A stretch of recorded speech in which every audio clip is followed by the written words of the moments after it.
How you doing, everyone? My name is Ryan and this is Ade, and welcome back to another edition of Box Talk. It's time for This Week in Boxing, where we give you the news, reviews, the facts from the past week. Guys, boxing fans, there's been a tremendous amount of fights, so we can't do every single fight, but we'll give you the marquee fights of the week. Let's start going back, which seems like a lifetime ago now. Let's go to, was it Tuesday or Wednesday? Takeshi Uchiyama for Jarrell Corrales for the WBA Super Featherweight title. Uchiyama has been the long-time WBA champion for about 5-6 years. Dramatic second round knockout loss, or TKO, how do you want to call it, in a wild, entertaining fight. Ade?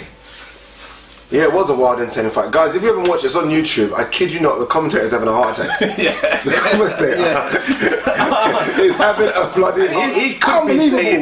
He could be saying something like he's been knocked down. Yeah. But his voice and the way he's just in shock, it is unbelievable. But it was, like Ryan said, TKO, 3 knockdowns. And yeah, it's a surprise, to be honest, because those lower weight divisions really are kind of the Japanese, Chinese, that's their kind of their platform, if you like, to perform. Those are the Mexicans, really, but they've almost had it, and their champions have stayed in their country and not really travelled.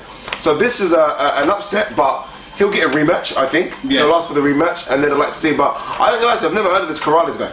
Never heard of him, but he looked wild, but strong. And fast. And very fast. And the first knockdown was, as you say, all of it really, and then the two other knockdowns were just a formality. Do you know, it's one of those ones there where, like, we always talk about skill, and you like to pick your punches and don't go wild, and Corrales did get very, very wild. But sometimes what you got to like as well is the persistence. Is that he knew he had him hurt, and it was early in the round, and he worked for 2 minutes. So even though it was wild, I appreciate that he put the effort in to go that far. That makes sense? I didn't know it was a 3 knockdown rule. That's strange, because the clapper went for like 10 seconds, and I thought, oh, you're obviously not going to get the stoppage, stop. He was still going for it. He was still going. I mean, he got the last knockdown with like 0.1 second left. So well done to him. Let's move forward and let's go with Friday's night fights. And Friday night we had Anthony Durrell versus Truax. Quick fight. It was a first round KO. Sometimes it's hard to get a lot within the first round of a fight. Durrell looked balanced, weren't rushing, but then he caught Truax with a good shot, hurt him, and then kind of just followed through with it. I mean, there's not much you can really say. There's not much in the fight to say where you rate him. But in terms of where it stands, it's a very good performance. Yeah, we know where Durrell is already, to be honest. Durrell's a top 10 operator, former world champion, so I guess he's trying to get himself in the mix. Obviously, we'll talk about them fights later, Badou Jack and James Degale. There's been a lot of talk of those. There's been a lot of talk of Ramirez, who beat Arthur Abraham. Even a lot of talk over here about Callum Smith, and I think Durrell's just trying to, wait a minute, guys, you know, I'm still here. I'm still relevant. I'm still relevant. I'm still in this mix, and I think it's just a good win. But obviously, his next opponent needs to be someone. I'm trying to think who he could fight next. Truax is not really a top 10 guy. This is it. I mean, so it's, in a sense, it's a stay busy. It's a stay busy fight. You don't get much out of it, especially when it's a 1 round knockout. You don't get much out of it. What was it, like a minute 20 seconds? There you go. Minute 40 seconds. It wasn't a lot. And to be fair, the first 1 minute was not much in it. It was just like, it was like a feeling out round to actually caught him and tagged him. I'm not sure where people have Durrell in their head, because obviously we know he beat an awkward Beaker, and Beaker was just awkward. It was a crap fight, awful fight really. Both fights were bad. And then he got beat by Badou Jack. So I'm not sure where, I say top 10. Some people would argue and say he might not be top 10. So I tell you what, Anthony was always like the second brother. And obviously, let's be fair, obviously due to cancer and everything, he wasn't making headlines because he had more present issues to sort out. But then when he did come back into the mix, he came back out strong, and then kind of just dropped off. Like had that peak and then just went straight back down. Both Durrell brothers, I think, consistently have problems with being active. And I think that's what hurts their marketability. You know what I mean? Let's go to the other side. Andre Durrell fought as well. He fought Blake Caparello. Was this a light heavy? Light heavy, I think it was. Light heavy. Good fight. Entertaining fight. Durrell won on points. Got dropped in the second round with was a left hook over the top, caught in the ropes. And Durrell's, we all know, I rate Durrell really high in terms of skill. I think as skill, he's tremendous. I mean, when he's got something named called the Matrix, his skills actually match the name. Yeah. I think he's a tremendous fighter. But same thing I talked about with Dane Jacobs about the durability. Same in the Degale fight as well. He does seem to have these spots where he just could get tagged and just go over, and just doesn't really seem to have that extra 1%.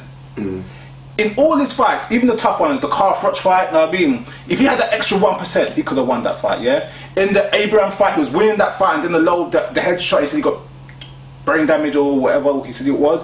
But if he had that extra 1%, and it sounds like you're being harsh on someone, but he never seems to be, as good as he is, he never seems to be the complete ultimate package, what you think he is.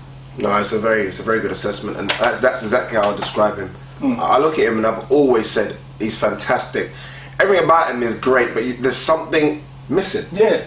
And it's the Danny Jacobs factor, where you look at him and think everything looks good until... Yeah. And I'm with you on Andre Degale. Some of the performances, like James Degale was a good performance, but an extra 1% would have got you the victory. Yeah. Carl Froch, an extra 1%. I don't know if I'm still high on him of a few years ago, and maybe I'm just thinking, I'm still going to see the Andre Degale like we say about Andre Ward of a few years ago, and I'm not sure about Andre Degale. Andre Degale could be one of the best boxers of this little era, this generation, but there's something clearly missing. Yeah.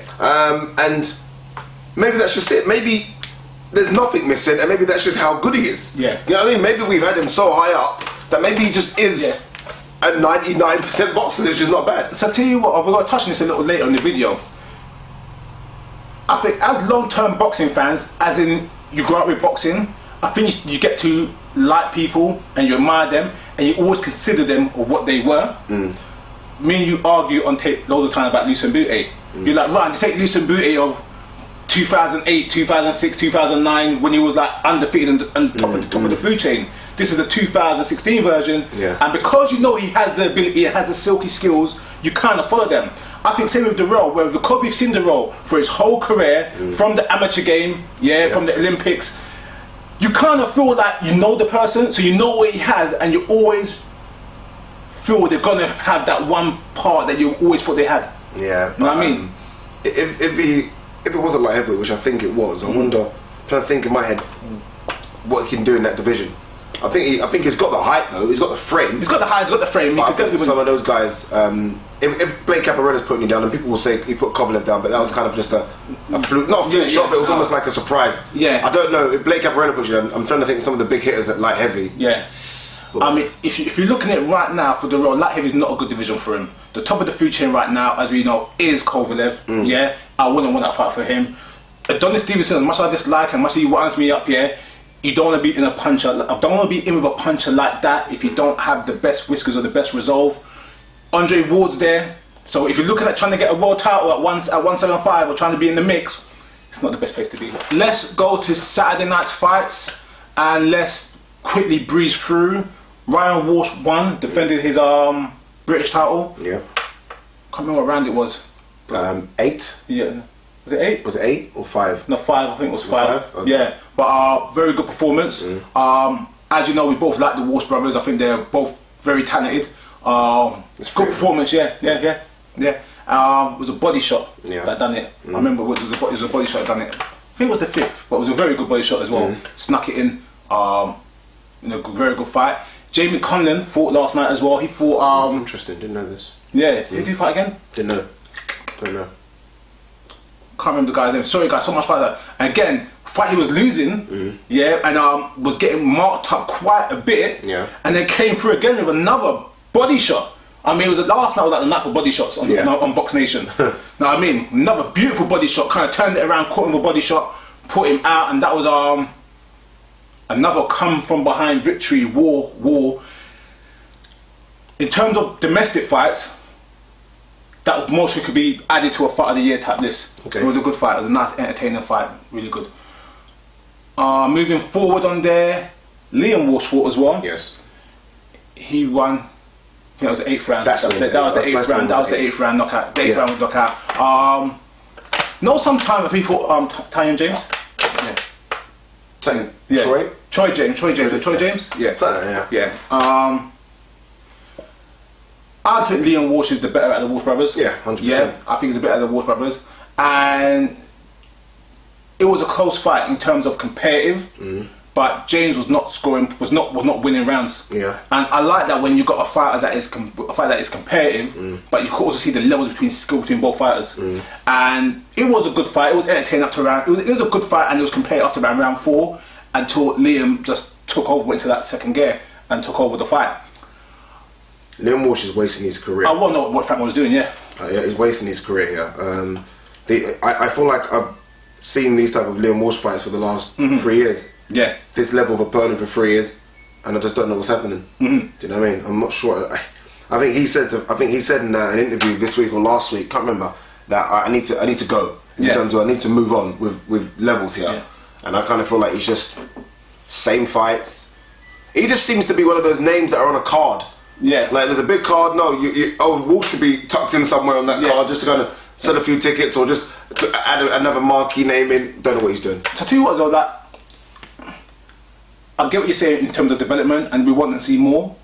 But Liam Walsh is one of the few fighters that I actually look out for when he's fighting. 100%. Yeah, like I always watch, as you guys know, I watch the cards from 5 o'clock in the evening till when it finishes. But if Liam Walsh is on the card, that's the fight I'm kind of looking out for. I guess I want to see what Liam Walsh has got, because I find it very, very balanced and entertaining at the same time. You just don't want to get a case with Liam Walsh where he gets one of these British challengers and he gets beat to a British level guy when that could happen. He might be undermotivated and everything for it. Boxing, you get exactly. Caught. And I kind of feel like go. I don't understand why he's not fought for a European or I'm confused what's going on. Honestly, I'm very, very confused. Because every time I see him box, looks good. Yeah. But if this was Eddie Hearn, let's be honest, Liam Walsh would have been fighting for one of those silly silver international, but he'd be in the mix. It'd put him in the mix. I don't know. These British level fights are just getting silly now. There's how many British fights has he had? So I tell you what, Eddie Hearn, you're right, would have got him on one of these cards and put him on the big pay-per-view undercard or whatever, and do something different with him. But I also think though the way Frank is matching him, you want more, but they're still competitive matches.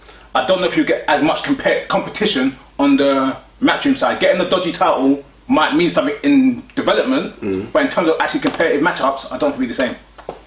Yeah. What do you want though? As a boxer, what do you want? No, you want progression. You want progression. You don't want competitive matchups all the time. I mean, you can stay down the British level and get competitive matchups because they are good level guys, especially in the weight class. That's what I'm trying to do. Yes. But you want progression. Yeah, you're right. Yeah. No, you're right. All right then. Let's move forward. Hughie Fury. Hughie Fury versus Fred Cassie. Hughie Fury, for his age and for where he stands, definitely got ability. Definitely has got talent. Yeah. Definitely is a thinker in the ring. I think, in terms of a prospect for a heavyweight, he's got a lot going for him. But he does need to get into second gear quicker. Definitely needs to get into second gear quicker. Because he's very skillful and he's a thinker, and I like boxers, he controls guys very, very easy from the outside. Yeah. When you're controlling Fred Cassie that well, considering Fred Cassie did go get robbed with Brazili, did get robbed with Areola, and you show that, guess what, these guys struggle with him, and you make it look that simple at certain times, you can go a little bit further. Yeah, 100%. He's a good boxer. Well, I think we said it when we saw him early. We said, he's better boxer than Tyson Fury. Like early, just in terms of boxing skill, not ability, just in boxing skill.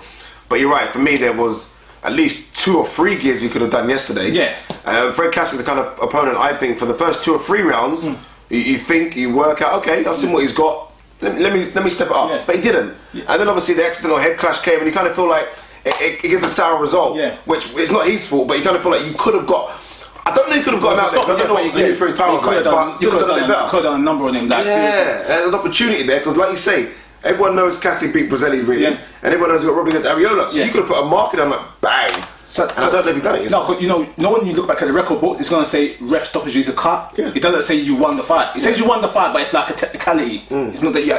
So I tell you what bugs me with Hughie Fury is that he's got a very good jab, and he keeps it long. And I always say start with your jab first and be the smarter boxer. But the way he mixed it up, he just mixed the right hand with a single shot. You know what I mean? And like I said, he wouldn't put in any hooks or much body work compared to what he was doing. It was 99% jabs when he could have done more. Yeah. Now the cut, looking at the cut, it didn't look bad, but I think it might have been actually under eyelid, because initially when I saw the drip of blood, I didn't think it was a cut to be stopped for. It weren't like it was a terrible cut, but I didn't seem to get a good Well, I was watching on Box Nation, so the picture was clear, but I didn't seem to get a solid look at actually where the cut was. If it was on the eyelid, then obviously they had to stop it, obviously. But I just hope it doesn't keep him out for a while, because obviously we know he's had pullouts, he's been injured himself, he had that kind of weird disease, I don't know what it was, didn't he have some sort of infection or something? So he's been out because of that, and then you got guys pulling out on him, then he's not fighting the right opponents, and now he steps up to a level and gets an eye cut. So it's unlucky,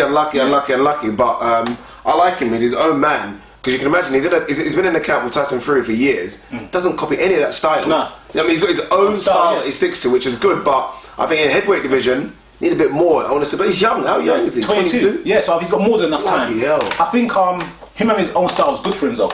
I think it's always good when you've got fighters a trainer that makes a fighter unique. You get some fighters that fight the same style because you've got one trainer, so you can train the same fighter the same style. That's not boxing. You're talking about Garcia here. I'm just saying. Robert Garcia. I'm just saying, you need to have first action. Yeah, you need to have a trainer that looks at your own individual attributes and your skill set and makes a style suited for your best ability. Yeah. Okay, let's go to Saturday night fights. And like I said, so many fights this weekend. Let's quickly go through to one of the fights on the undercard. Edwin Rodriguez versus Thomas Williams. Yeah. What an entertaining fight for 2 rounds. Yeah, it's been a week of 2-round fights, isn't it? Quite a few 2-round ones. Yeah, quite a few 2-round fights. But Edwin Rodriguez, former world title challenger for Andre Ward. Yep. Decent fighter, went up to light heavyweight about 18 months ago. Was trying to stamp a claim over there. And then got into a shootout with Thomas Williams. Both hurt, both rocked. And in the second round, Thomas Williams landed a devastating left hook. And that's all she said, basically. Yeah, honestly, the fight was devastating. I'll be honest with you guys. I was watching it like that.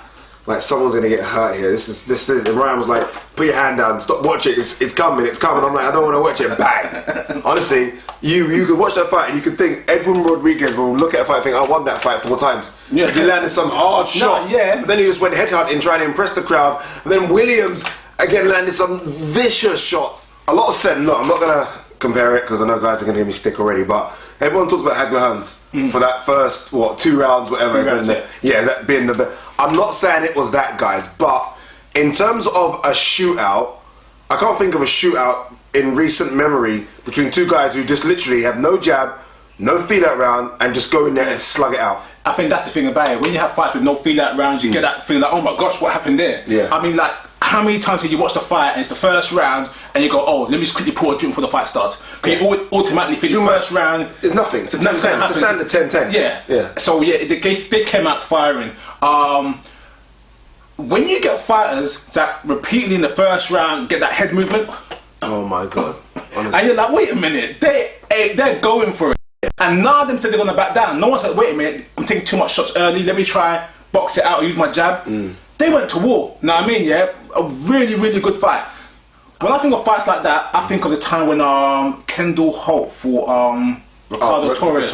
Remember that one rounder where they just came out and said, "Guess what? I'm gonna tag you 100 times. You're gonna tag me 100 times." Kendall Holt was such a good fighter. I say good, but he was so entertaining. If he had the right motor and the right backing, it could have been something. He weren't stuck in the streets half the time as well. But you got a point though. Like again, different type of fight, but it's the same type of thing where they just said they're gonna go out and just. If you want to bang, let's bang, and let's see what you really got. Yeah. Know what I mean? Even in the loss, great performance. That's kind of fight where look, Rodriguez will be obviously disappointed he lost the fight. No doubt about it. But PBC won't. Oh no. PBC will be like, wow. No, bring him back because that is exciting. Because the crowd were cheering. Yeah. You didn't get. If you bought a ticket for that fight, waiting for the Andre Berto Ortiz. Yeah. You're in the crowd waiting for Berto Ortiz, you're thinking, oh my God, this is a bonus. Yeah. Because this is a bit special. And it was, guys, if you can, watch it, it was very good fun. The thing about it as well, is like, I like Thomas Williams. What's it, we're calling him the dog, isn't it? Yeah. And Edwin Rodriguez is not a bad fighter. We always say he's a good, decent fighter. But when I'm matchmaking them together, I would have never had that fight in my head like that. Yeah. I would have never thought that fight would be like that. Alright, let's go to Andre Berto, Victor Ortiz. Vicious Victor Ortiz. Well done to Andre Berto, first of all. Got the victory, 4th round. Victor Ortiz got a lot of stick from the boxing community and from pundits and from guys like ourselves, whatever, over the years. There were questions about his heart and desire in the amateur game. There were questions about his heart and desire after the Madonna fight. Then we had all the other stuff, the broken jaw, the Mayweather sucker punch, all these other little bits and bobs. And Andre Berto was kind of like the shining light in Ortiz's career. Got his world title, you know, that was his come out party. But then you had the acting, the Dancing with the Stars, all the other little bits and bobs, and he's kind of turned into not a part-time boxer, like a non-boxer. Last night, I think he proved a lot of people wrong. Yeah, he came out in that fight in the first round, was boxing well, was winning the first round, had an actual clash of heads, got cut.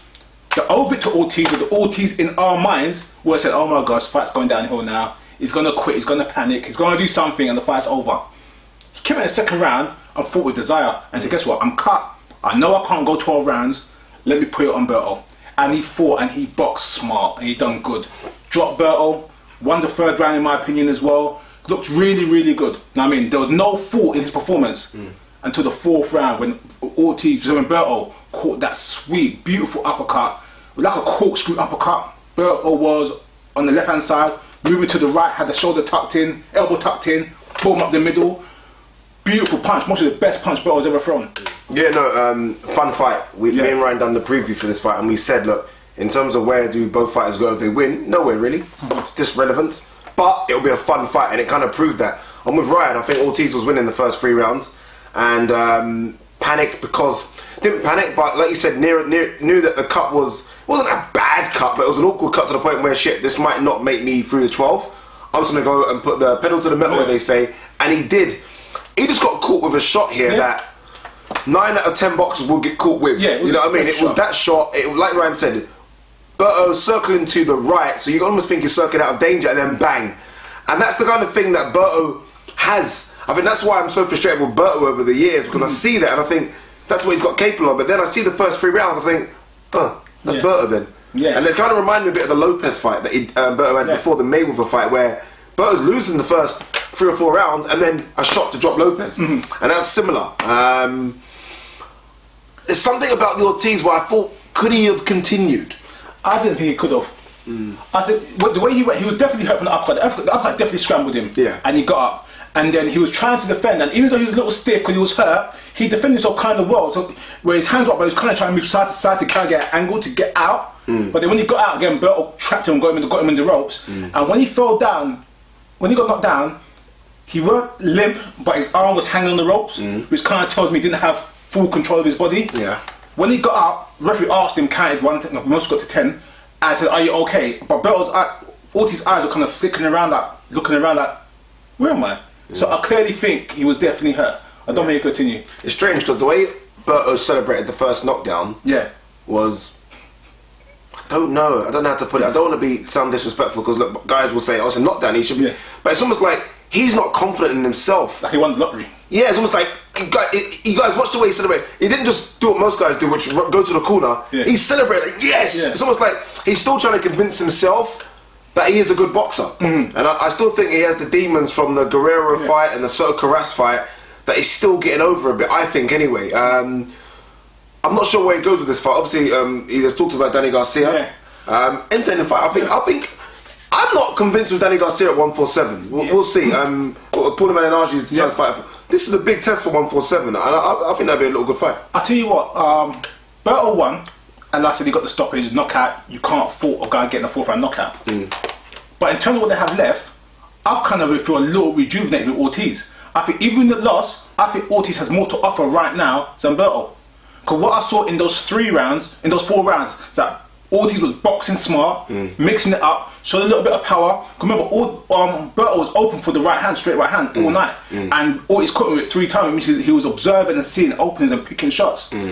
He got caught with a great shot, and like you said, most people have been out from that shot. So, in terms of a 4-round fight, if I'm looking at who moves forward, yes, Berto's got the win, but I think Ortiz comes out with a bit more credit so that he actually showed for 3 rounds that guess what, he has more in the tank. Berto didn't show a lot in those first 3 rounds. Berto just is what he is now. Everyone would know watching the videos in the past that I was high on Berto before, and you could see from the right hand, the right uppercut, why I was, because that's what's capable of. But I look at Berto now and I just think, he's not a very good boxer. Who do you think has more potential going forward? It's weird because I think they both lose Yeah, to whether they go up again. But I'd rather see Ortiz versus Garcia. Yeah. In a weird roundabout way. I don't know why. At least as it stands right now, we show that Ortiz could actually fight and do certain things for a period of time. Yeah. Berto didn't show that much. I mean, the commentator was saying that Berto looks jittery and looks a little bit stiff and everything. Well, like, if you pile all that muscle, what are you going to be? Yeah, that's the problem. He just looks too muscle bound for me as well. Yeah, I mean, it's way too muscle bound. For 147, that's a bloody... It's a lot of muscle to carry. Heavy set muscle. Yeah, but well done to Berto though. He did win, because it might sound like he didn't win. He won. And well done to him, but going forward, not quite sure what they do. Yeah. But again, PBC like this kind of fight. I don't think PBC mind this. No, I think they use the UFC mode a little bit more. Yeah, which is more a case of entertaining fights rather than trying to progress someone. Remember, they put a few guys that have lost a couple times back on cards because Robert Guerrero's Robert Guerrero's one of those guys that I'll give you guys great fights, and that's what I do, and that is the UFC mode. Yeah. All right, then let's move forward to the main event of the weekend, the double main event. Let's go with James Degale versus Porky Medina first. Good performance from James Degale. Clearly showed his skill level. Clearly showed that defensively he can do what he wants to do. But again, after round 6, I don't know what he does. It's like again that lack of concentration. I think James Degale won handily. I don't think it was a close fight or split decision. But he gave that interpretation by letting Medina be in the fight as much as he did. Yeah. There's no controversy in the scorecard. No controversy in the scorecard. People were booing the decision and they're all saying, oh, X, Y, Z. And Jim Gray was saying, we had it this way and the other people had it closer and the other people had it this. Alright, then you can say what you really want to say. It's up to you. But in my opinion, Degale's problem is strictly concentration. Strictly concentration. He seems to be in the fight so well. He done it in the Bute fight, which made it a very close fight. He done it in the Darrell fight, which made it a very close fight. He done it in the George Groves fight, which made him lose. Yeah, that's a big concern because James Degale looked skill-wise miles above Medina, and as much as Medina is known as a bit of a puncher, and Degale was like, all right, then we could trade. I could slip someone. So you shouldn't let a guy work on you that much, especially late in the fight. Yeah.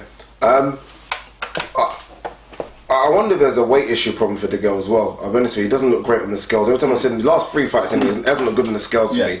And we had just a lot after. There you go. And I just kind of wonder if, as it gets to the later rounds, whether the gas tank runs empty and then the concentration runs low because the gas tank's simply running on fumes. Because he keeps talking about the weight, I'm making weight comfortable. As soon as a fighter says that to me, I'm thinking you're not making weight comfortable. It's the issue, you have to say. Yeah. And think about this, guys. Think about this for a second, because we're all humans out here. Being 168 for 12 years, that's not easy.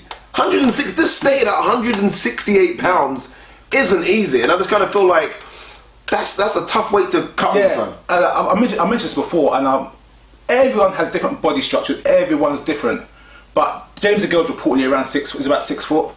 I think for being 6 foot and weighing 168, it's really small. It's not the biggest guy, and I'm trying to say you have to keep an eye on your weight consistently to walk around at that type of weight. Yeah, maybe in between the thing. Yeah. Because when people say when you're short you can put on weight easier, but I'm telling you, as a tall guy myself, you can pack on weight when you want, because you've got so much space to carry the weight. You eat a couple of cheeseburgers, you know what I mean? You could put the weight on. Yeah. You know what I mean? But it was a Degale performance, and again, this is similar to what we mentioned, guys, earlier about Darrell, where we keep saying that extra 1%. Maybe this just is Degale. We want to see the complete package, and I think a complete package Degale would be in the pound for pound talk. Okay, so here's a joke. Based on Degale, give me the numbers, on Degale's actual skill set in that fight, what would you give him out of 10? An 8. His performance out of 10, what would you give him? A 6. Because the skill was clearly there, but in terms of putting the skill to use consistently through the fight, it weren't there. Yeah, I also, before the fight, Degale was saying, I'm going to get a stoppage, I don't really want these kind of guys to... And I think he put pressure on himself to get the stoppage. And Medina's one of those fighters, yes, he's got a few KOs on his record, but he'll keep coming. Yeah, he'll keep coming. And I think Degale was too harsh on himself thinking, or too tough on himself, thinking he'll get the stoppage, when really, just get the points. I tell you what, there was a couple rounds in there, whereas Medina worked the body hard and came up some good shots. I'm like, guess what? Those shots are dangerous. Because when you come in low and you get those 2-3 to the body and drop the gun and you cut something really big on top, those are shots that knock people out. You know what I mean? Because your defenses are weakened by the body shots. Your hands are a little bit lower. Those shots open you up for good shots. The girl's got a good chin and great lateral movement. There was a time in the mid rounds where he sat on the ropes and slipped like he does that a lot, 6 or 8 punches, which is nice and it's really skillful. But you shouldn't have to do that when you have other options. You can put your hands up, you can circle out, you can do other things. And it's those errors there that against a fighter of his talent level will cause him problems. Like, let's go back. Let's be fair. A year ago, 18 months ago, there were 12 super middleweights there that were pound for pound type level guys. He couldn't do that with those type of guys. I'm talking about Andre Ward and Carl Froch. You can't give those 10 seconds, that 1 second of that play about, or that lack of concentration, or a little bit of flashiness at the highest level. All right, then let's go to Badou Jack and Lucien Boutte. I think Badou Jack won the fight. I don't think it was a draw. Boutte seemed to me to steal rounds more than win rounds. Badou Jack was winning the fight. For the first 4 rounds, it was a Badou Jack fight for sure. Boutte definitely came in strong. Boutte's done this a lot recently. Same thing since the Carl Froch fight. Okay, before the Carl Froch fight, Boutte was a very good boxer puncher. Controlled the pace with his jab, high work rate, and mix it up and kind of dominate the fight from early to the end. After the Carl Froch fight, he's changed his style now, where he seems to be very cautious in the early rounds and then ups the gas tank the second half of the fight. He done it with Badou Jack last night, he done it with James Degale last night, and he done it with Pascal. Remember the last round of the Pascal fight? It's like he saves a bit of energy and says, guess what, just in case, I save it. So the first few rounds, it looks like the other guy's fight, and then he comes in late.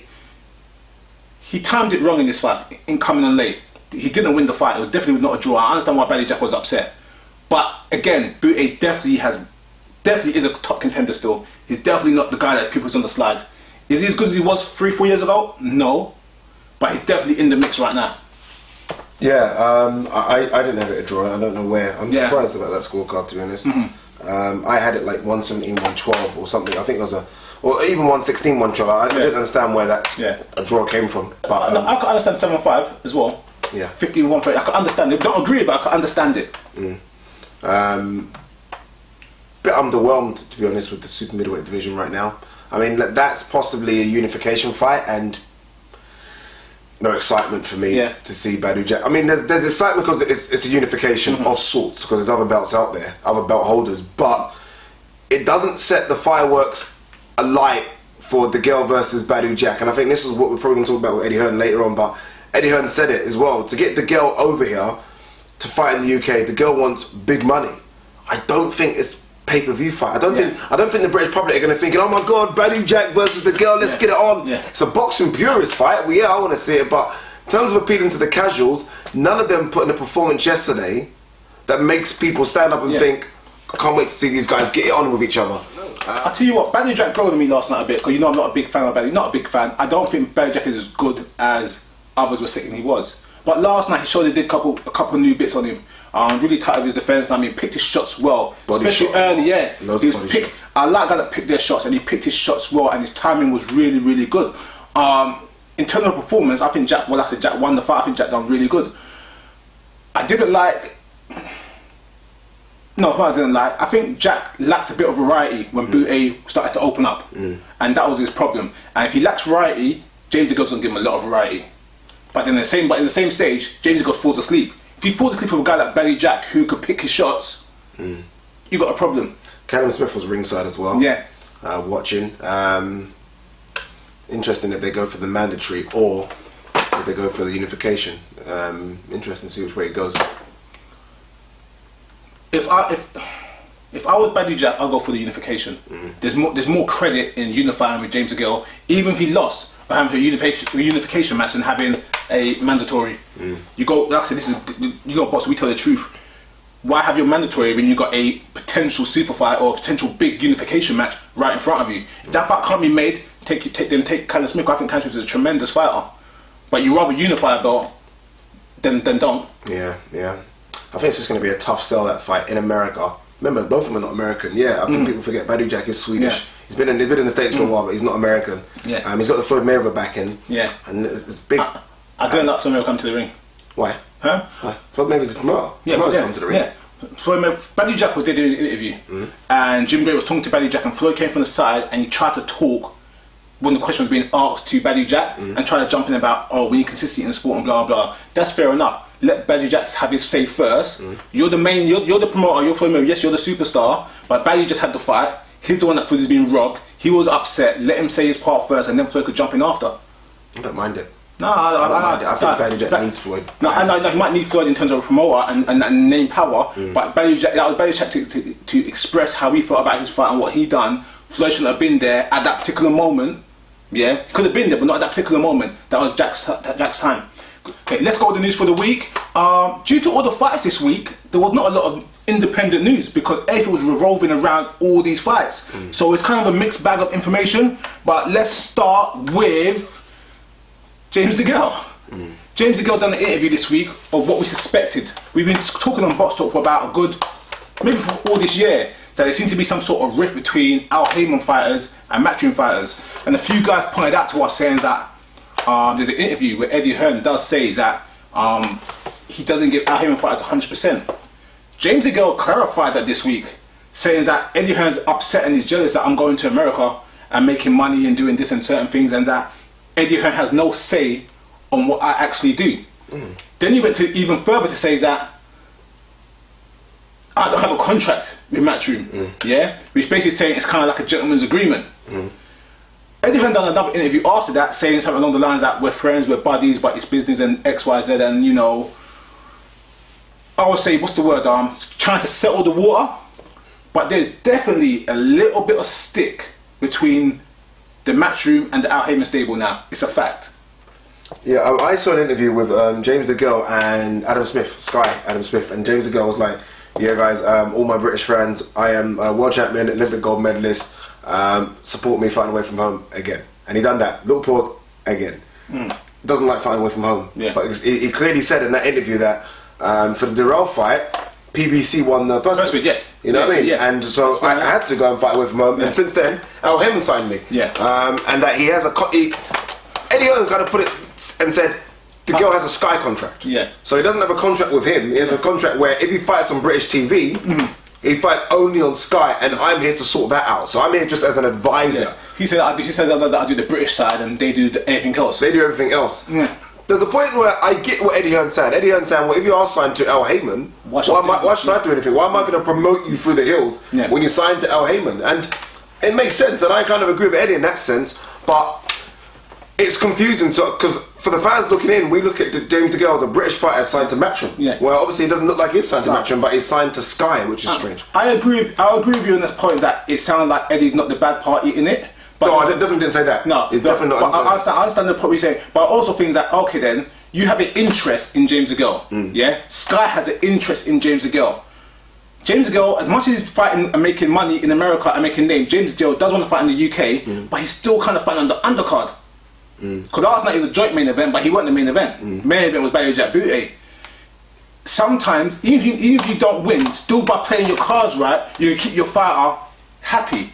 Right now, James Degale is not happy. I mean, sometimes, look, you're on Al Haymon's side, but we're trying this, we're going to do this, we're going to do that. Eddie Hearn kind of clearly said to me, is that, guess what? I don't really have to do that no more.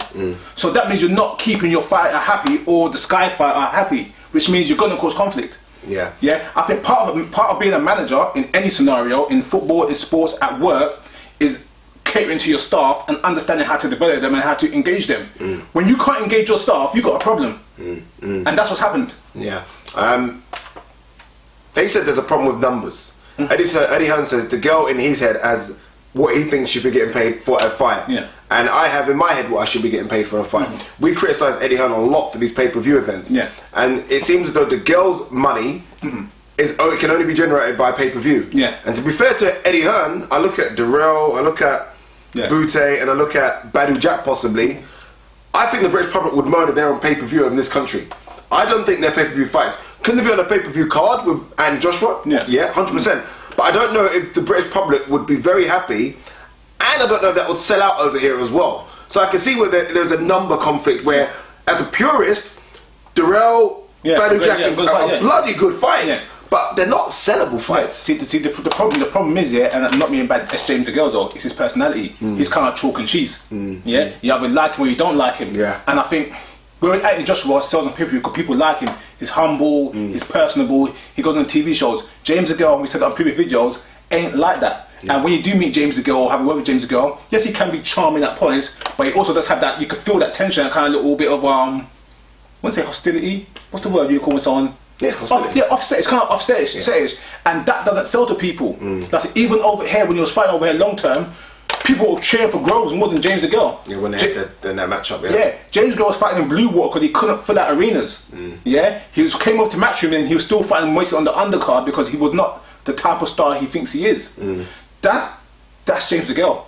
Know what I mean? Yeah. And it's sad to say. No, that's boxing. There's an issue where you've got guys where James Degale will like look at everyone else around him and their CV, and their CV doesn't match up to his CV in terms of Olympic gold medalist, world champion, obviously Joshua is now. And you probably think, well, why am I not getting... Similar to Carl Froch.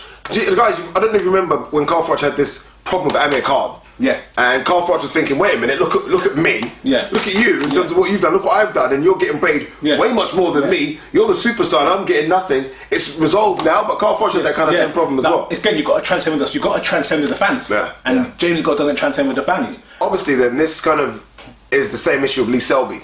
Yeah, it's the same issue. We kind of spoke about Lee Selby the other day when he fought in Joshua, and he had like Conor Ben was above him. Yeah, and that's again Eddie Hearn thinking, well, I'm not going to really put my money in promoting you when you're not with me anymore. Really, yeah, exactly. That's the same issue. Yeah, so Eddie Hearn says he's got the girl's got 2 fights left on his contract, on the Sky contract. Yeah, but this is another thing as well. This also goes to why Eddie Hearn signed Anthony Joshua to an exclusive super duper deal for like 5 years. I think that's trying to lock in and keep away the likes of the Al Haymans and other people getting a percentage or partnership on AJ. It will be interesting if, say that Wilder wins against Povetkin, and Anthony Joshua potentially fights Wilder. I'd be very interested to see if it goes to a purse bid, if what will happen. Because imagine Eddie losing a purse bid to them. One of the big fights. Yeah, we talked about it before. I mean, bloody hell. Al Haymans can't be sniffing so bad. Oh my god. AJ that's now signed by Under Armour AJ is the look you want for a heavyweight champion. AJ looks like he's Under Armour. He looks like you know what I mean? Can you imagine the sniffing around that Al Haymans do about Anthony Joshua? If that fight was to be put on the plate, with the pay-per-view that he could generate, and we're paying Charles Martin $5 million to come over here, I don't think they could generate the money to bring Deontay Wilder over here. They couldn't do it. If you could bring Charles Martin over here and Charles Martin got $5 million and he just won the title against Spitzke with a damaged knee. No, Glasgow. Glasgow with a damaged knee. How are you going to bring Deontay Wilder over here, who's had 3 or 4 defenses and could have beat Povetkin? Would have. Well, we don't know yet. He would have. Get my point. Yeah. He would want promotion. You gave Martin 5 and you want to give me 5? 15. 20. You gave me 5. I want 10. They could generate that. No, I'm saying no. Based on the current pay-per-view mode, he said he couldn't stack. Eddie Hearn said he couldn't stack the AJ card because he had to pay Charles Martin XYZ. So if you had to pay Charles Martin $5 million, you couldn't stack the pay-per-view card. What are you going to pay the others if you gave Deontay Wilder $10 million? Yeah, but it does $1 million pay-per-view buys. I'm just saying though. Yeah, you got to look at the business mode. Yeah, but that fight will sell anything. It will sell, but I'm trying to say, if you're saying you had struggled to pay Charles Martin. How are you going to generate double that money at least? Because it doubles the pay-per-view. No, but I'm saying that's potential. You don't know. I'm saying what? No. Easily. AJ Wilder has $1 million pay-per-view buys. I think he'll do it. Yeah. But I'm saying though, you got to adjust. Before you do that, you got to do the business side. Yeah. And the business side is right now, $5 million gave us XYZ, which was a decent card. Yeah. But people saying it wasn't pay-per-view. Yeah. If I had to double that money right now, I can't give the same type of undercard. We want $1 million pay-per-views, but it's no guarantee you're going to get it. You've got to do the business side first. Yeah, don't stack the card. I'm just saying, you've got to do the business side first. It's a lot of money. It's a lot of money. Remember, this is pounds, not dollars. Yeah. It's a lot of money. Let's go with a quick PED update. Francisco Vargas got caught with clenbuterol in a violent test. Clenbuterol? Fucking hell, come on dude, that's an old one. Yeah. Move on. Find something new. Jesus. The same things that Lucas Brown got caught with, which is obviously disputing obviously. Same thing that Eric Moraes got caught with. Basically it's to lose weight. Yeah.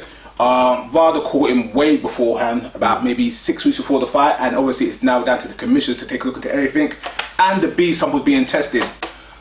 Normally, when these things happen, I do my research. I go and find the articles, go find the report. I try to find anything I can. I haven't done that, so I can't give you a fair adjustment of what's happened. But based on what I've read, it sounds like it's a small trace sample, but I think it's legit. It's Computerol is used to cut weight. He was supposed to fight Salido, I think at 135, which means you're a small guy, and you're taking it, which is it has a 6-week cycle. And you're taking it 6 to 2 months before the fight, you're cutting weight, you got bite. That's what it seems like to me. I'm starting to think that this Computerol is a masking agent for something else. It's starting to come up a few too many times now for me, and I don't know if it's like, obviously for Lucas Brown, we ain't going to be cutting weight, you know what I mean? I know there's some people are still a bit... I don't think there's no benefit in taking it the week of the fight. I think it's a masking agent for something else, and I'd be shocked if there isn't a doctor in Russia that's putting this together as a masking agent. I'd be shocked. Coming out when a drug just starts, for some reason, just starts coming again like this. Now this is what, 2 guys in the space of a month.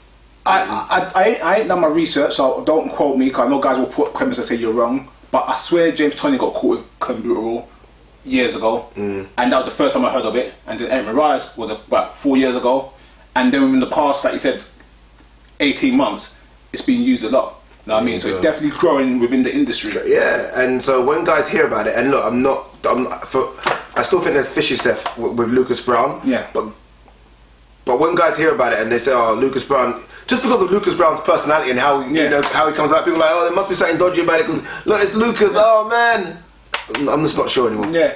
So tell you what I think, and like I said, most steroids are you get your benefits either through residual use, which means you use it for a period of time, and then the after effects is what kicks in for you, or it gives you some sort of peak for the fight, which takes a few weeks to get into your system. Taking a steroid the week before the fight or a few days before the fight, chances are you won't get much of effect out of it unless it's a stimulant like EPO to give you energy. So the point I'm making is that I find it very hard when people get caught or popped the week of the fight when they had a test on the Friday or the Saturday before and they were clean, and then the week of the fight they get caught. So you're like, well, what was the benefit of taking it in that period of time? If it's something to increase your red blood cells, then that makes sense, because obviously it's giving you the energy and endurance. But if it's not for that, I don't know what you're doing. If Computerol was being used as a masking agent, you need Victor Quality to get out there and find out where it is, because if anyone can find it, he's the guy. Okay, let's go with a bit of GG Canelo news. For some reason, the past week, Canelo has been dropped. For the past 2 weeks, Canelo and Golden were dropping statements trying to discredit GGG. He ain't fought no one. Anyone he fought, we would have beat. He ain't a marquee star. He ain't this. He ain't that. He ain't this. A whole bunch of stuff's going on. He didn't sign a contract with Andre Ward. Yeah. He wouldn't go. What they say? He wouldn't go up to Andre Ward, but he wants us to come up to him when Canelo's already a middleweight. Yeah, so it's totally different. But they're obviously trying to dampen the fires. Did you know that Golovkin was signed by Nike Jordan? No. He's now official sponsor of Michael Jordan. How? No, I saw a commercial with him a while ago. He's now an official, Right then. Let's get to the meat of the argument, though. Basically, the WBC had made it official and said Canelo should stop talking about GG and focus on Khan. But after that, if he doesn't agree within 15 days, they're going to strip him of his belt. Yeah. After that, GG's camp said, we don't mind if he's stripping work. If that's the case, we will come to the UK to fight Billy Joe Saunders. Yeah? So they're willing to travel. Obviously, Canelo's a week away, but in theory, you're talking about 2 weeks to 3 weeks where we're going to actually get a decision on what direction the middleweight division is going. Yeah. Which means Frank had to start looking at Billy Joe Saunders. Where does he stand right now? Because if GG's saying that we were willing to come to the UK... GG said we'll come to the UK or Canelo? GG said they'll come to the UK to fight Billy Joe Saunders. If GG's willing to come over, and they got 15 days after the 7th of May to make a decision if they're going to keep the belt or not, Billy Joe's looking for an opponent. He said he wants GGG. That's a summer fight we could get. Yeah. There's an element here of pulling your card. We're checking your card now. Let's see how much Frank and Billy Joe really want this fight. Yeah. Because let's be honest, Canelo's not going to fight GGG anytime soon. I don't think Canelo even minds getting stripped, to be honest. I don't necessarily think belts mean as much to him as other fighters do. Or whatever, strip me. I don't really care. I mean, there's times where he didn't fight. I remember when he didn't fight for Mayweather's belt when he's supposed to fight Lara. Yeah. We didn't want to go down the extra pounds. Like, won't fight for the belt then. Yeah. So it kind of does. I don't think it means as much to him as it does mean for GGG trying to collect all these belts. There's an element where I think Billy Joe is a fantastic fighter.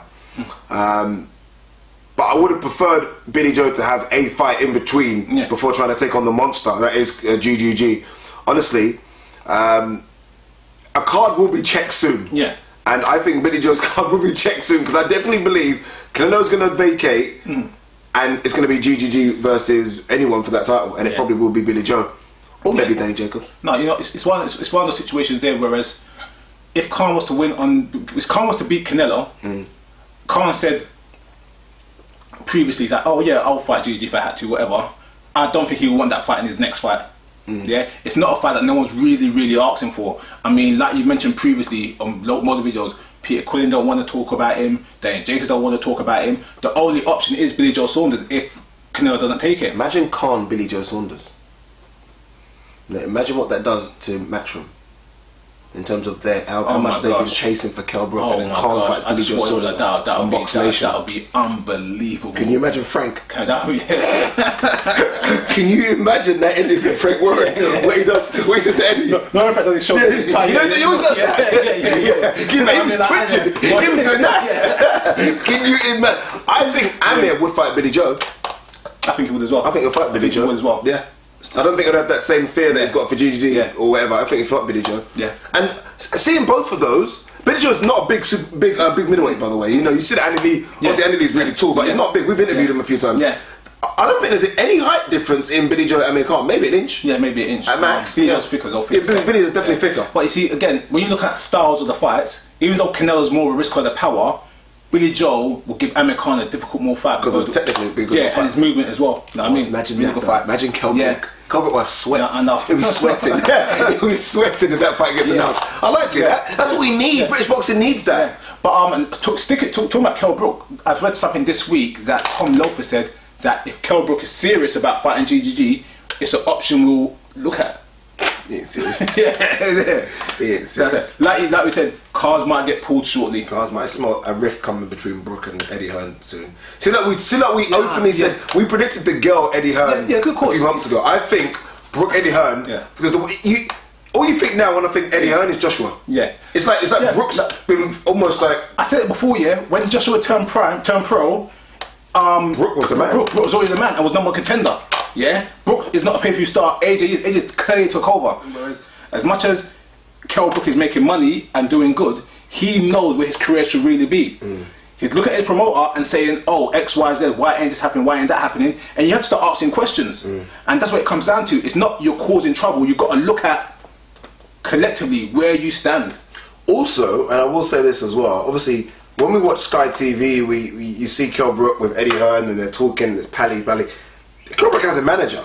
His manager will be doing a lot of discussions. I think there's this maybe thought in our heads where we think it's Kell Brook, Eddie Hearn on the phone with each other every night talking about sometimes there is a manager. Kell Brook might not get involved. So Kell Brook's going to be seeing these matches, seeing the star rise of Anthony Joshua. And look, we're humans, we'll be a bit jealous. Why wouldn't he be? Anthony Joshua was this guy that turned over, like Ryan said, and when he was turning over, a few months later, Kell Brook got the win of Porter. It was this guy going to be the next pay-per-view star. He isn't anymore. Yeah. And he's going to look at Amir Khan, got Canelo and Billy Joe Saunders had a big fight with Andy Lee and okay, what's going on with me? There's a conflict coming, trust me guys. And I'll tell you a thing as well, a lot of fighters say they don't check social media, because obviously they find it disrespectful, whatever. And it's not just well, you got to look at social media is a good indication of your fan base.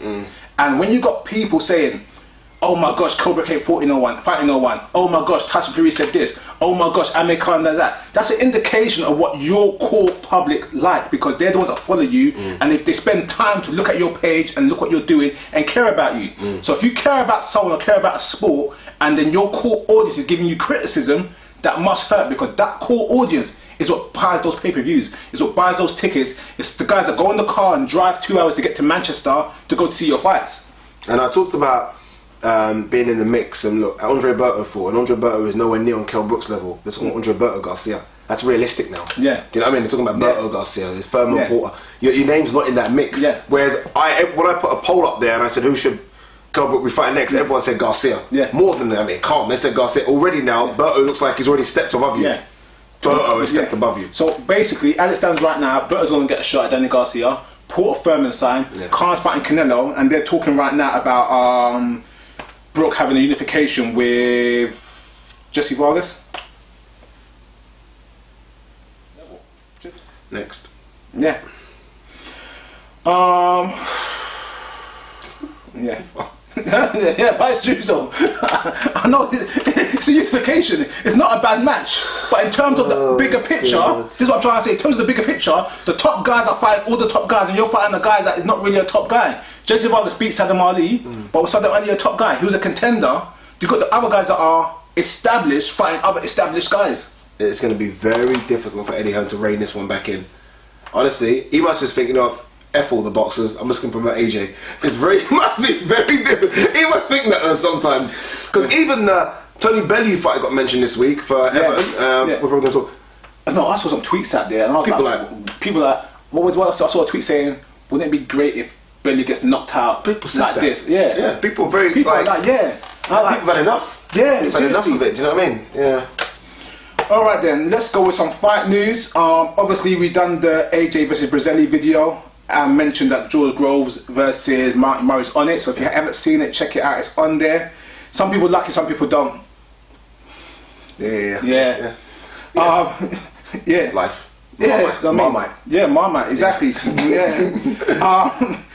Also, it's been signed now and confirmed, and I'm confused about it a little bit. Crawford versus Postal is now on the 25th of July on HBO, but it's pay-per-view. We might have a small problem. We definitely got a small problem there, yeah. I've been asking for this fight for ages, yeah, and it's a great fight. This fight is going to get 0 numbers on pay-per-view. Yeah, Postal's no one.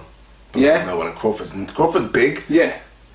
In terms of stadium fill-up, I don't know if he's a pay-per-view fight. See the way they put AJ always in the O2 crate, sells out. Yeah. They've been putting Crawford in his home state, and it's been selling out and being a great show. Yeah.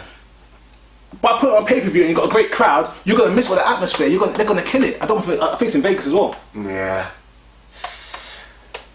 Not a good look. Yeah, Bob Arum is desperate for another pay-per-view star. One is signed out in terms of Pacquiao. Bradley isn't a pay-per-view star. He's desperate, and I don't think it's not pay-per-view. Listen, it's weird because Postal's a great fighter. Yeah. Broner versus Crawford's pay-per-view because people, casual fans. Yeah. Postal unfortunately isn't. It's not a pay-per-view fight. Bob Arum made a big mistake. But we said it over Christmas time. Yeah. Pacquiao. He should have put Pacquiao and Crawford and Bradley and Postal, and he could have got 2 pay-per-views out of it. Yeah. He could have got 2 out of it. Yeah. This fight here now, as much as a great fight, and I can't wait for the fight. I want my boy Crawford to shine. But it's a tough fight, so it's really like a 50-50 match. Tough sell. You're talking about Crawford, who doesn't talk, trying to sell a fight. It's a great fight. I can't wait to see it. I'm really, really happy for it. I think it's going to overall hurt the winner, knowing that he doesn't get the coverage it's really due. What are you looking for numbers? What would you say? I wouldn't want to guess. Would it get over 100? I wouldn't want to guess. It's that I don't think it's really a tough sell. Yeah. Just supposed to speak English. It's a very good question. No, English. I watch the fights. Yeah. Not the interviews. Yeah. Alright then. Also signed is Thurman Porter's been rescheduled. So that's done. We already spoke that briefly a minute ago. That's already done as well. When is that? I think it's 25th of June. So not far away, people. Yeah. We're in May. Yeah. It's not far away at all. Also, Lomachenko Martinez now definitely signed for 11th of June. And Box Nation's picked up already as well. Box Nation, I don't know, their bank balance, my God, you must be in an overdraft with a bank because you're picking up everything. Yeah. I mean, I'm happy, but I don't know how you're affording all of it. You're picking up everything. Listen. Damn. Like I said last week, if you're a boxing fan, you have to have Box Nation because Sky only provides one type of content. And that's not a diss to Sky, it's just the truth. Yeah, they're really, I think they're putting a lot on the fact about this Fury Klitschko fight. Yeah.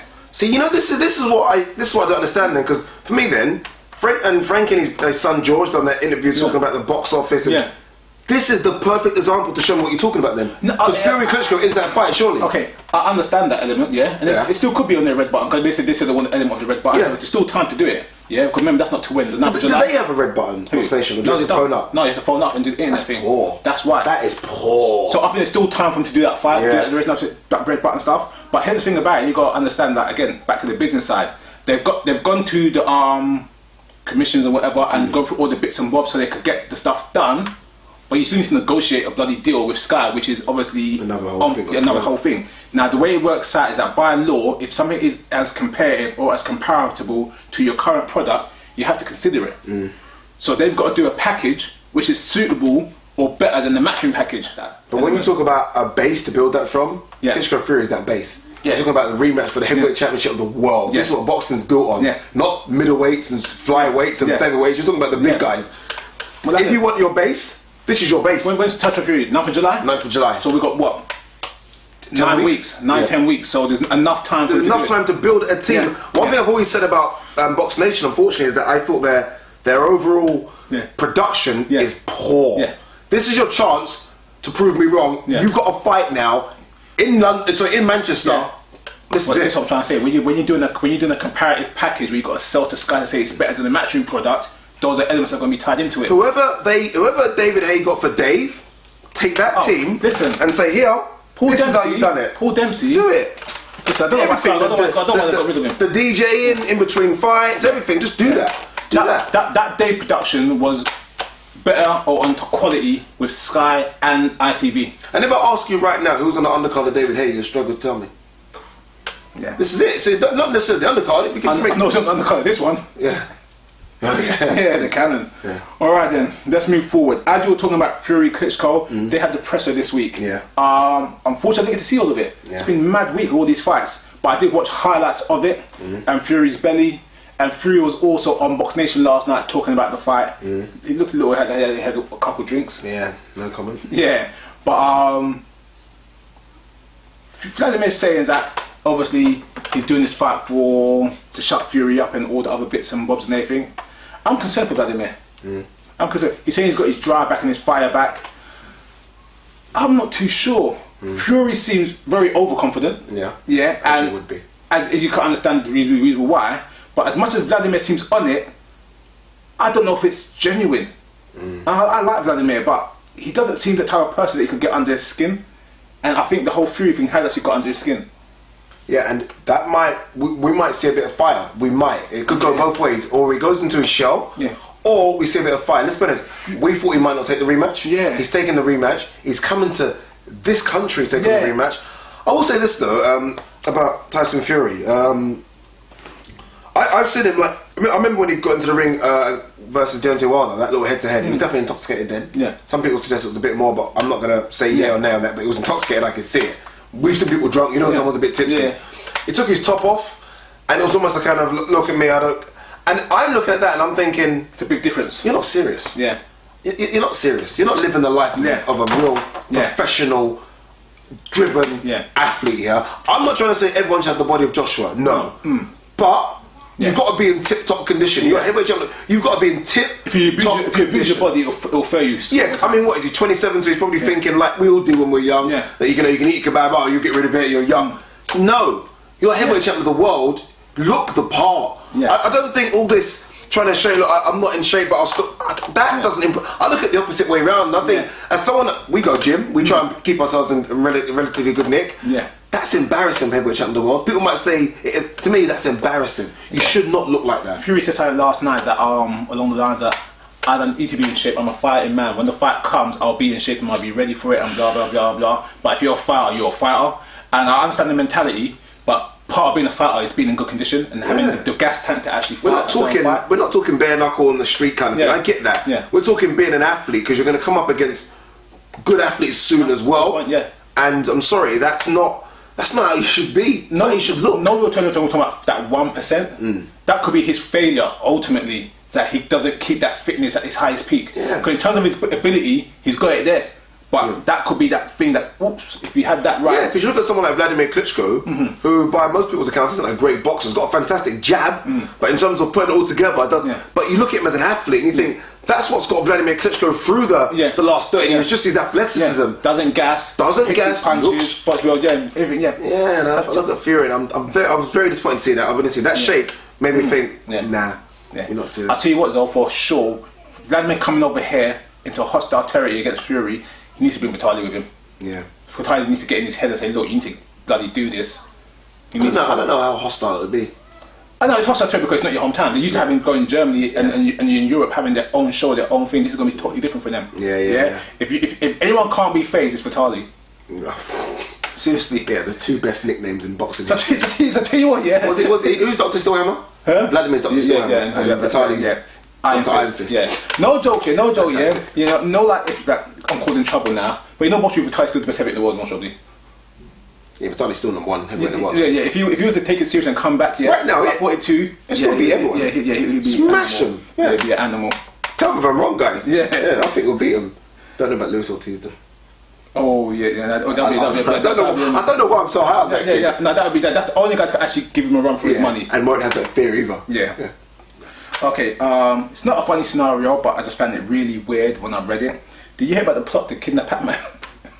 What, Manny Pacquiao? To kidnap him? Yeah. By who? Oh, some militants over. What, gay militants? No. Oh, nothing of that. No. Just what the story said. I read it and I couldn't believe it. Oh, some militants that went to kidnap him, or kidnap his wife, or his kids, or his family, or one of his family's sister, to get political power or get some input on releasing some people. Some crazy, unbelievable story. But now it got so bad that the president over in the Philippines, it came from him, or it came from that type of level. Yeah, that's massive. That is really serious. Now I mean, like imagine if bloody. That's the norm in Mexico. Yeah, do you know what I mean? That's the norm. Where he's had to bump up his security with military. Bloody hell! I mean, apparently to actually get this thing sorted out, but they've scaped the plan. But kind of crazy. It is, because you know what it is. What's more crazy is that Pacquiao is such a people's person over in Philippines in terms of the donations for charity, and he's probably thinking, my own people, who I give so much back to, who I'm trying to help, are trying to do this to me. It's just like, this world is a crazy world. I tell you what, and please have to go out of proportion, yeah. There are gay and lesbian people in every single country, all over the world, and I'm trying to say, yeah, every walk of life, yeah. And let's be fair, there's a lot of person in the world. No matter where you live, you make comments like what Pacquiao said, and what you say that they're like dogs and like this and whatever. That's really, really disrespectful, really, really. Well, this ain't let's do that though, is it? No, what I'm trying to say, yeah. So people that you think would love him, hate him as well. Fight next week. Fight next week, loads. Zora Pulev. Okay, yeah. Interesting fight. Yeah. Very interesting. Kola versus Barroso. That video had quite a bit of comments saying Barroso's a real deal, and that guess what? I think we've don't sleep on him. And someone said as well is that you British fans shouldn't talk about Barroso because you don't know how great he is, and we don't. We're just protecting our own. Yeah. No one's protecting no one. Yeah. Yeah, it's just you give a fight. Well, we'll see, man. We will see. Yeah. Because he's gonna come over to what? Nah, I'm joking. No, I'm just saying that, like I said before in the video, I don't know how good Barroso is. Yeah, so we might be proven right. He might be. He could be, but he might not be. You don't know. So let's see how it goes. Yeah. And also next week, Canelo. My God. How quick's that come round? Yeah. You changed your mind in it? Nah. Have you been watching the 24/7s? It's on my box. I'm gonna watch it today. I haven't watched any. I need to start watching them. I'm kind of bored of 24/7. I watched the Golden Boy video. Yeah. I tweeted it as well. Did you see that one? Yeah. Yeah, that was really good. I thought it was really good. Can Canelo speak English? I think he does speak a little bit. Yeah, what's going on? So tell you the thing about... People might say, oh, you've been over in the States for years now. Who said that before back in the day about someone faking, not speaking English? Anderson Silva. Yeah, Charles Sullivan. Charles Sullivan said he can speak English clearly. Yeah. So why is he not speaking English? And I look at Canelo and think, you've been in America a long time now.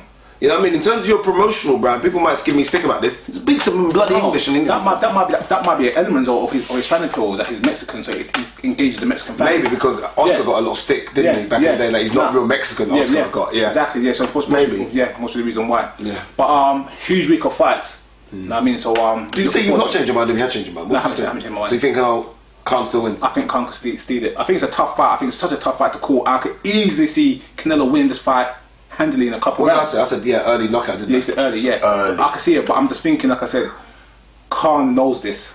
Early. Virgil knows this. Boy. And like I said, Canelo's camp is saying that they're going to try to use the Lara Mayweather mode, but it's not going to work. So they're working on something to counter the movement. So it's just an interesting fight, you know what I mean? Did you watch the Max Kellerman face-off? Did you watch that though? Yeah, I watched it. Where he said to Canelo, what are you going to weigh in? 190? And Canelo looked at him like, Yeah. What? Nah. No. 175, 190. Where did you got that from? No, in that maybe 170. He said. Yeah, he said. But it's one of the ones that I think that's a lot of hype when people are throwing in the element. Yeah, but it's gonna be so big. Big on the night. It's like no. Listen, do you know how big a 5'7", 190 guy is? That is steroid bodybuilder. That is ridiculous. 195.7 is a massive dude. Yeah. It's exaggeration. I mean, I think we might see a more fleet-footed Canelo. By the way, I don't think he's gonna come in hydrated. Yeah, I think the fight is at a maximum of 155. Canelo should come in light. Yeah, 165, 167. We'll see. Yeah, you'll see. All right, guys, there you go. So a big week next week. Can't wait for that one. Oh my god, that's a crazy week of boxing. Yeah, I didn't even think about that. Crazy week. But guys, look, leave your comments below on the video. Share, subscribe, tweet as per usual.